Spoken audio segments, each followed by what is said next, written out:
The suns dipped low over the jagged horizon, painting the desert in a bruised shade of orange that made every rock and ridge look like it was about to explode into flames.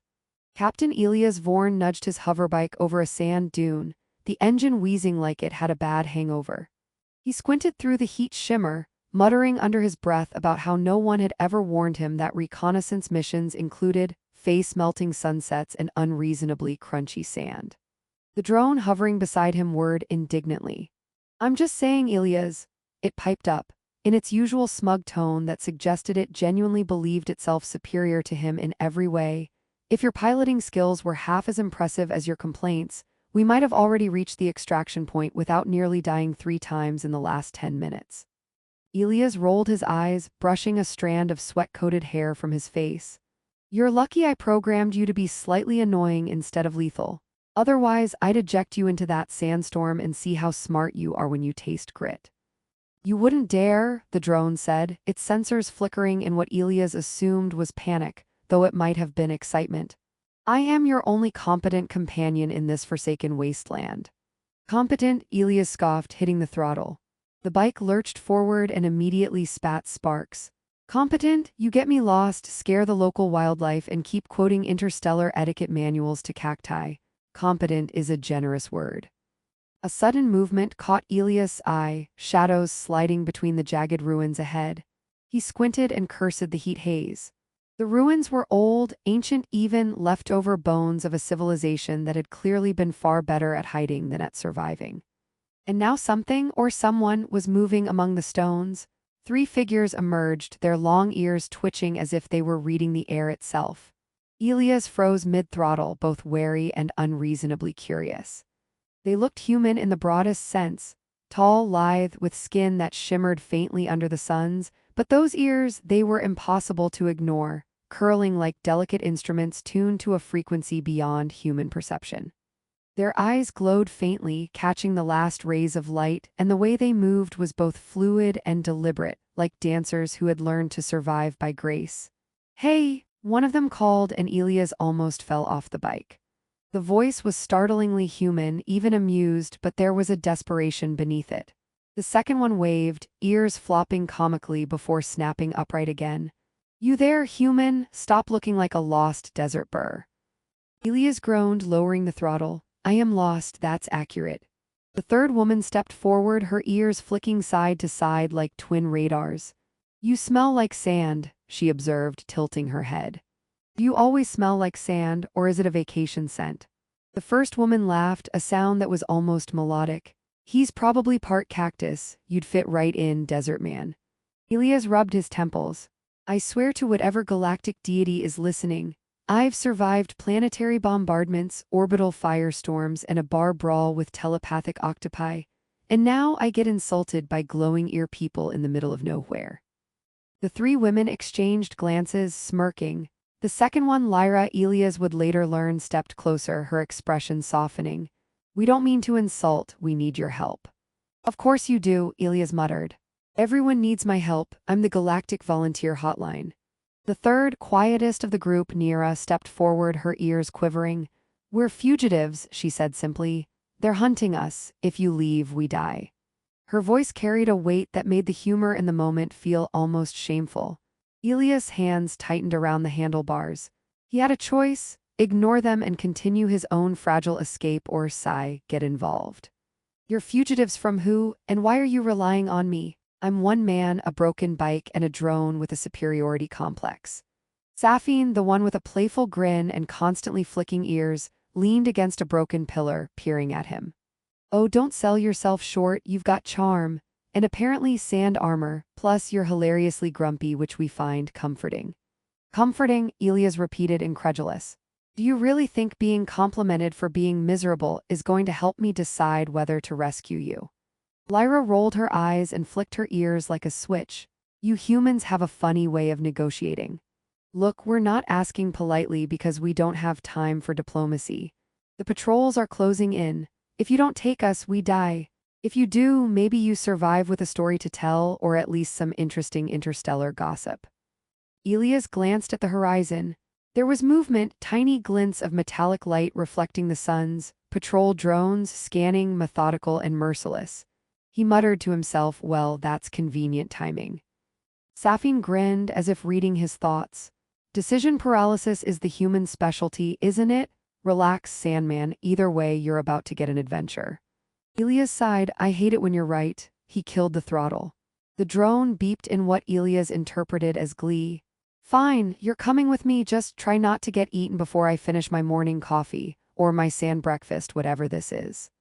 The women laughed, ears flopping in unison, a sound that carried oddly through the dry air, almost like a melody. Nira tilted her head. You have a sense of humor, she observed. We might survive this yet. Don't get used to it, Elias muttered, mounting his bike with as much dignity as he could manage while 3 glowing-eared fugitives climbed on behind him.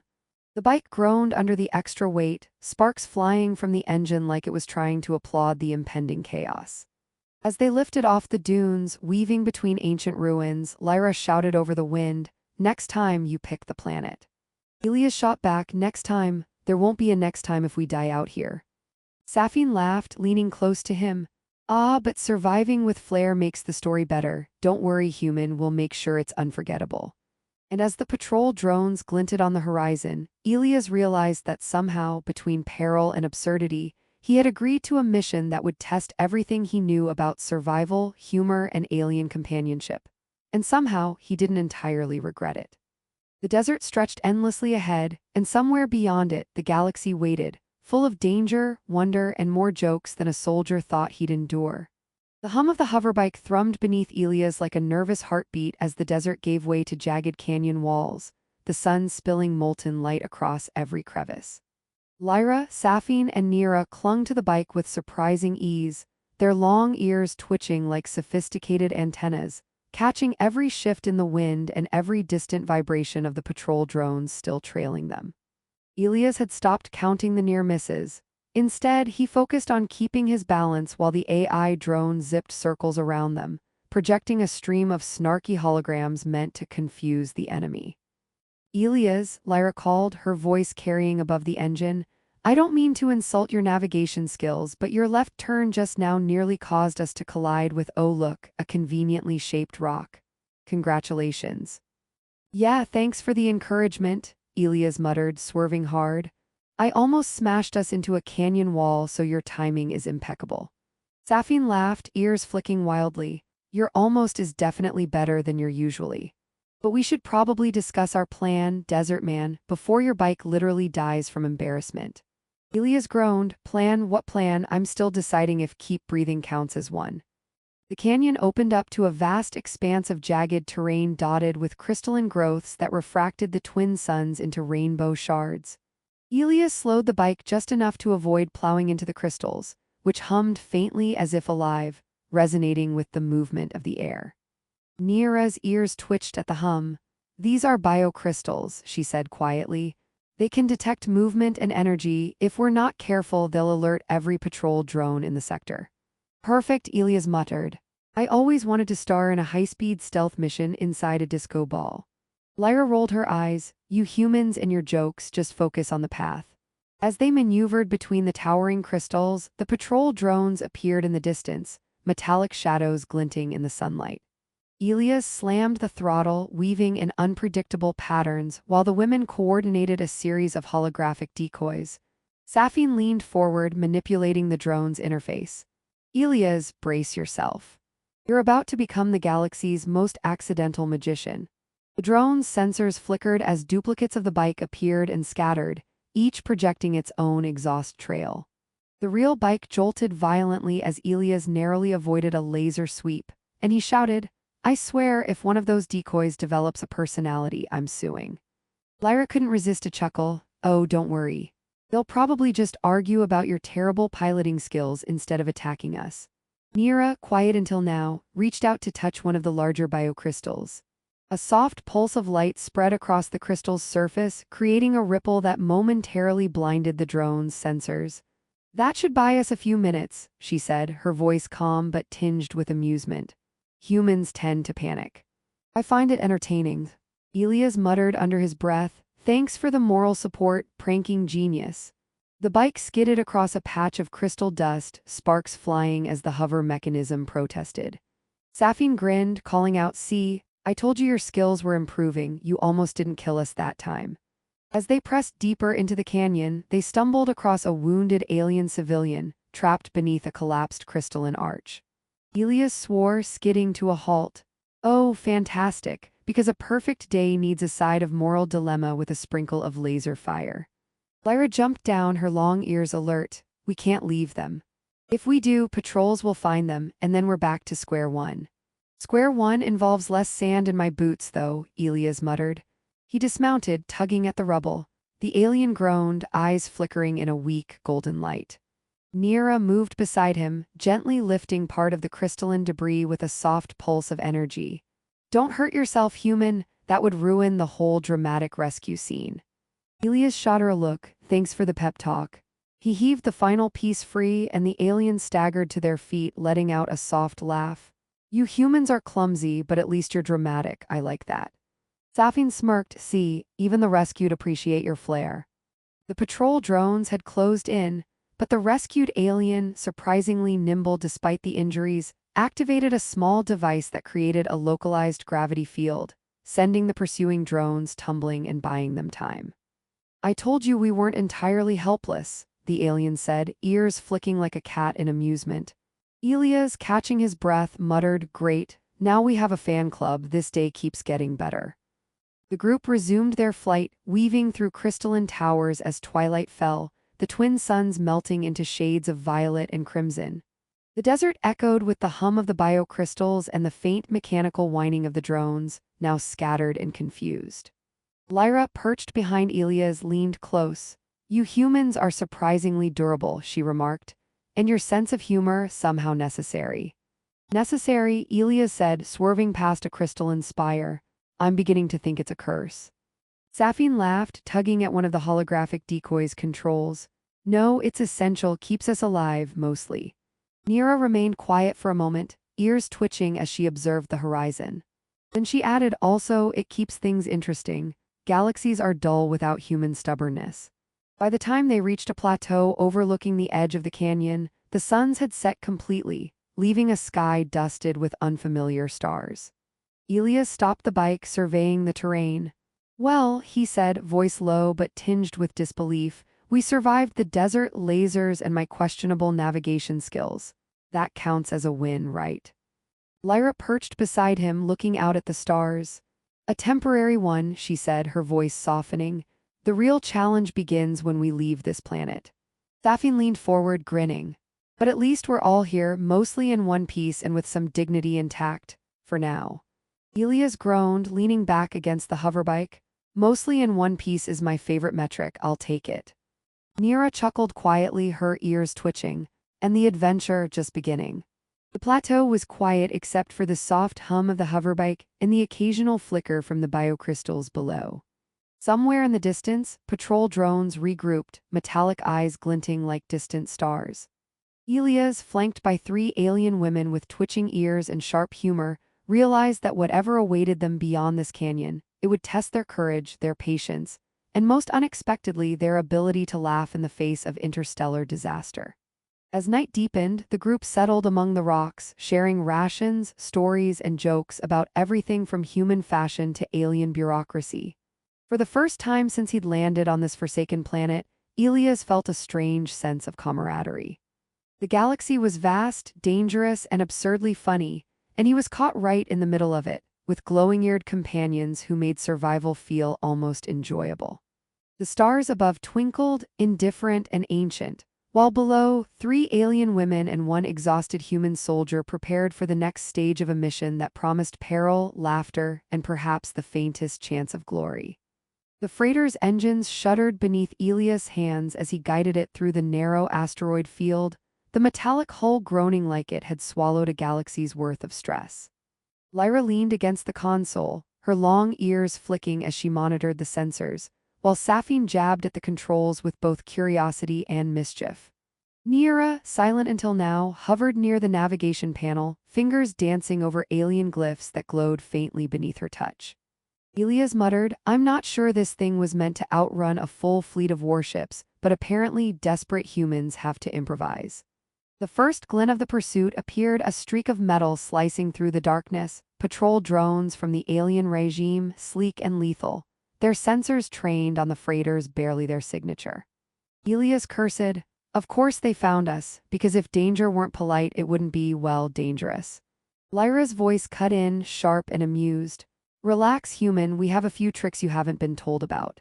She activated a small device that enveloped the freighter in a shimmering cloak of gravity distortion, making their ship ripple like water through the void. Safine leaned over, adjusting the holographic decoys.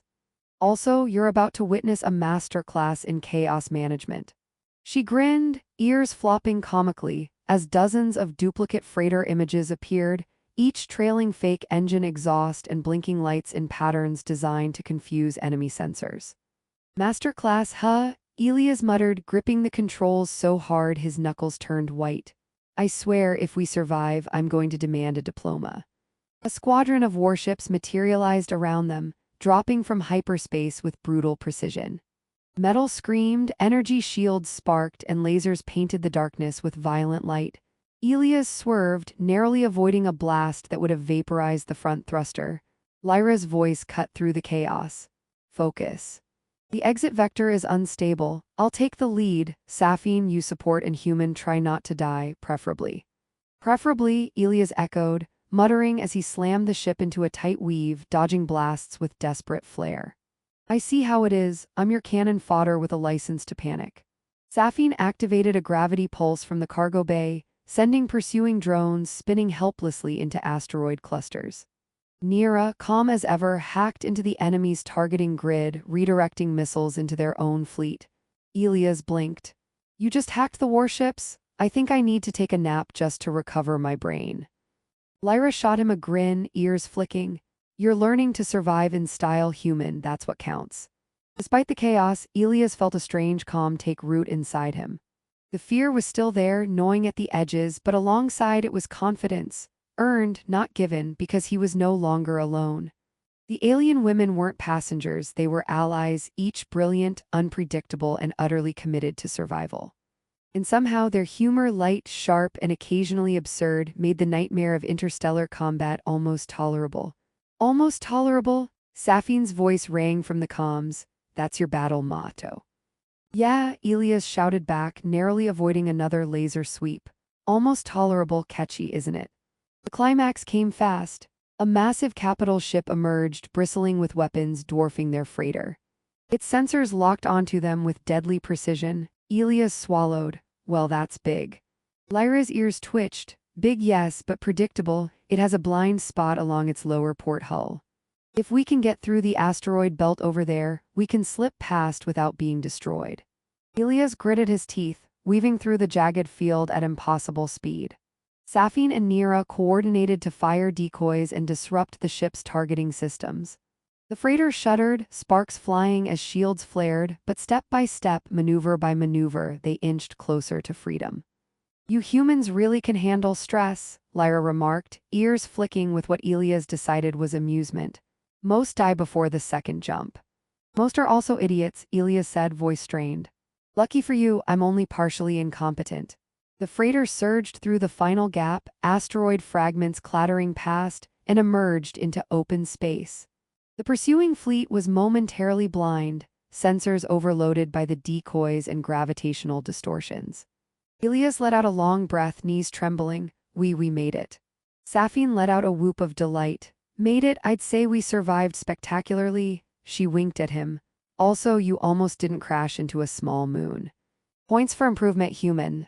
Lyra smiled softly. "We couldn't have done it without you, or your sense of humor, oddly enough." Nira, ever quiet, stepped forward, her ears twitching. "You've changed, Elias Vorn. You're no longer just a survivor, you're someone we can trust." Elias felt warmth in his chest, a mixture of pride and relief.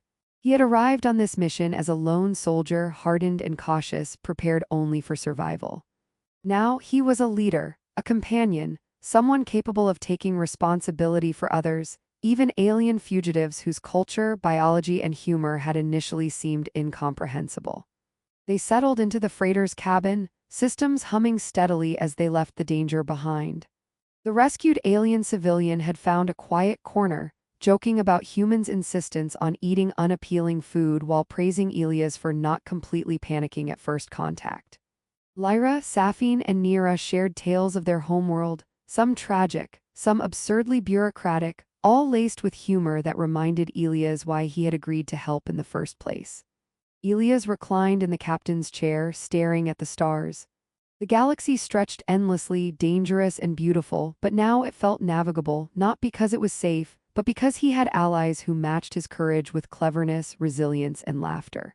He had begun the journey as a solitary soldier, wary of trust, but now he realized that survival was more than instinct, it was connection, ingenuity, and yes, even humor in the darkest moments. Lyra nudged him gently. Where to next, human? Elias smirked, fingers resting lightly on the control.